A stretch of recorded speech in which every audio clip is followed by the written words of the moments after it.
Quel parent n'est pas alarmé face à l'augmentation des relations sexuelles précoces des jeunes, des relations hors mariage? Même si les parents ne sont pas toujours les mieux placés pour aborder les sujets qui touchent à la sexualité, il est important que vous soyez informés pour accompagner votre ado à être conscient des risques d'une sexualité précoce et hors mariage. Car, chers parents, si nous n'informons pas nos enfants, sachez que d'autres le font, mais sans nos valeurs. Si vous cherchez des éléments de réponse quant aux questions sexuelles afin de mieux guider vos fils et filles, bienvenue sur Antaria, la chaîne pour éduquer la nouvelle génération. Une génération beaucoup plus forte, beaucoup plus confiante et équilibrée.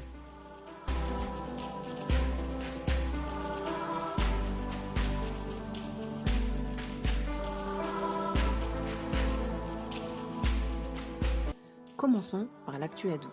Avez-vous pris connaissance de cette affaire d'une ado de 16 ans contrainte à faire 200 passes en 5 jours?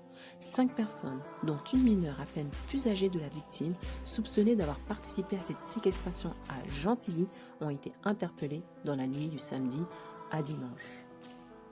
Les deux geôliers qui montaient la garde dans le hall de l'immeuble étaient partis se chercher à manger. Dans la nuit de samedi à dimanche, en ouvrant la porte de cet appartement de la cité du Chaperon Vert à Gentilly, l'adolescente ne s'attendait pas à voir débarquer les policiers de la brigade anticriminalité de Villejuif. 5 jours qu'on lui envoyait des clients à n'en plus finir.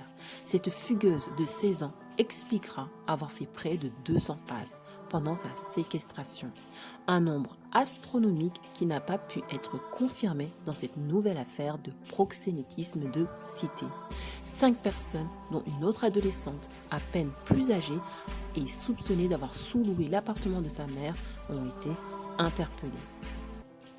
Je vous laisse lire la suite de cet article sous le lien en bas de cette vidéo. Personnellement, cette affaire m'a choquée et c'est pour ça qu'il va falloir que nous prenions la parole, parce que la parole a un pouvoir, le pouvoir de convaincre, le pouvoir d'influencer, le pouvoir de lever nos voix ensemble pour éduquer la nouvelle génération.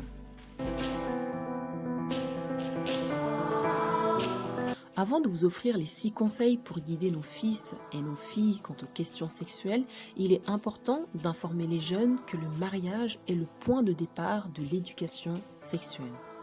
L'imam Abu Hamid al-Ghazali a dit « Le mariage aide à la pratique de la religion, affaiblit les démons et est un solide rempart contre l'ennemi de Dieu. » Il assure la postérité qui élèvera le meilleur des envoyés au-dessus des autres prophètes. C'est donc un digne sujet d'étude, afin d'en préserver les bonnes pratiques et les règles et d'en expliquer les objectifs et les desseins.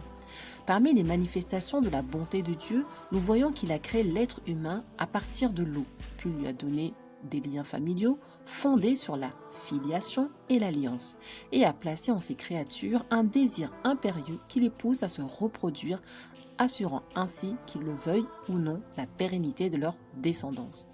Il a attaché la plus grande importance aux filiations, prohibant pour cela la débauche dont il annonce la bassesse et qu'il frappe de sanctions et d'interdictions, et incitant au mariage au moyen d'ordre et de recommandations. Dieu dit « Mariez les célibataires d'entre vous » Coran 24, verset 32.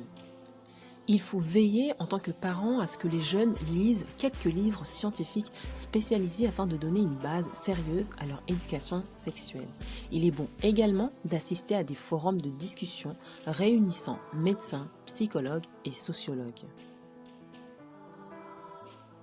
Le refus de parler ne résout pas les problèmes, mais ouvre la porte aux idées fausses de provenance douteuse. Camarades, livres erronés, sites pornographiques.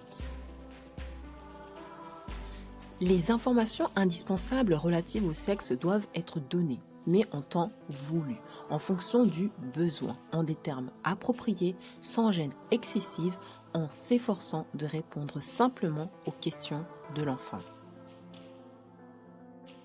L'attitude des parents lorsque l'enfant, fille ou garçon, se dénude ou touche ses parties génitales ou joue avec, ou lorsque des enfants se touchent mutuellement, il faut savoir que l'enfant agit ainsi sans arrière-pensée, en allant à la découverte de son corps ou celui des autres, ou plus d'un certain plaisir que ces attouchements peuvent lui apporter.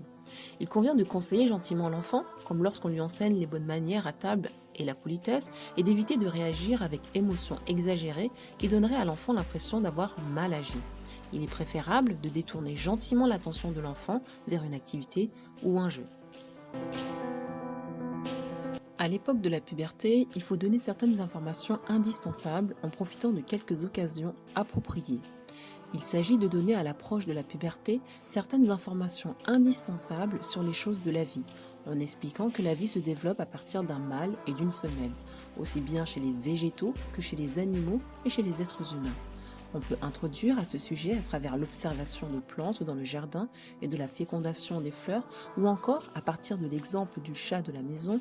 Ainsi, la conversation s'engagera de façon simple et naturelle, comme il en est de tout ce qui touche au quotidien. Dieu dit, et de chaque chose nous avons créé un couple, afin que vous réfléchissiez. Sourate 51, verset 49. Expliquer les manifestations de la puberté aussi bien chez les garçons que chez les filles, la pollution nocturne, les règles. Il est bon d'aborder le sujet dans le cadre des prescriptions concernant la prière, puisque pour faire la prière, il faut se purifier des impuretés mineures et majeures. Dans la période suivant la puberté, les parents doivent entourer leurs enfants et leur fournir les conditions d'un développement sain et paisible.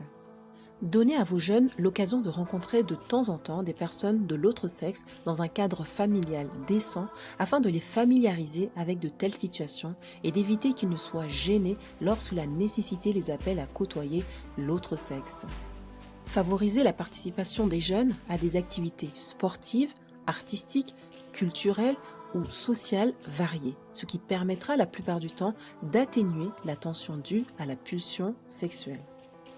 Lorsque les parents ou l'un d'eux font un jeûne volontaire, c'est-à-dire jeûner les lundis ou les jeudis ou jeûner les 3 jours blancs, encouragez le jeune à y participer, sachant que cela a pour effet d'atténuer la pulsion sexuelle.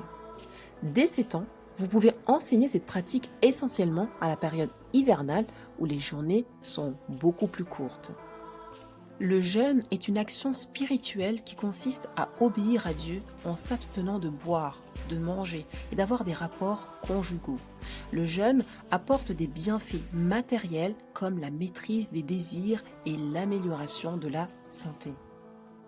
Donnez à l'enfant l'occasion d'être en compagnie de camarades de son âge, ni beaucoup plus âgés, ni beaucoup plus jeunes que lui, afin de parer à l'éventualité de perversion sexuelle, c'est-à-dire d'attouchement que l'enfant plus jeune pourrait subir de la part d'un jeune plus âgé, ou auquel le jeune risquerait de se livrer sur un enfant plus jeune. Rappelons qu'il faut donner aux jeunes une orientation positive et qu'il faut, avant même cette orientation positive, fournir aux jeunes la compagnie d'enfants de son âge. À partir de la puberté, il est important d'appliquer le hadith « séparez-les dans les lits », en faisant dormir les garçons et les filles dans des chambres séparées, ou au moins, si cela est possible, dans des lits séparés, et en couvrant chaque enfant séparément, même si 2 filles ou 2 garçons doivent partager le même lit. Il faut éviter que les enfants ne risquent de recevoir les confidences secrètes du personnel ménager de la famille ou ne se retrouvent seuls avec eux. Et il faut également éviter qu'ils ne se retrouvent seuls avec des proches ou des voisins beaucoup plus âgés ou beaucoup plus jeunes qu'eux. Les liens entre père et fils et entre mère et fille doivent être renforcés. Il faut établir une relation intellectuelle et psychologique fondée sur la compréhension réciproque et sur l'échange d'opinions, afin que les jeunes puissent exprimer franchement ce qui les préoccupe et poser les questions nécessaires sur les problèmes liés au sexe ou aux relations sociales.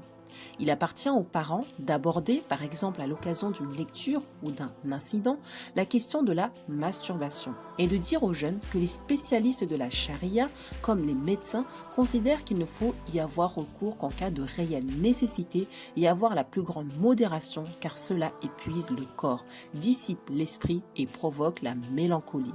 Il vaut mieux occuper son temps par des activités et des passe-temps divers. Rappelez à vos jeunes que le mariage est une pratique traditionnelle et une caractéristique des prophètes. Le mariage apporte 5 avantages: la postérité, la maîtrise du désir, la tenue du ménage, les liens par alliance et la lutte contre les passions. Chers parents, les paroles peuvent inspirer, mais seule l'action crée le changement. Créons ce changement.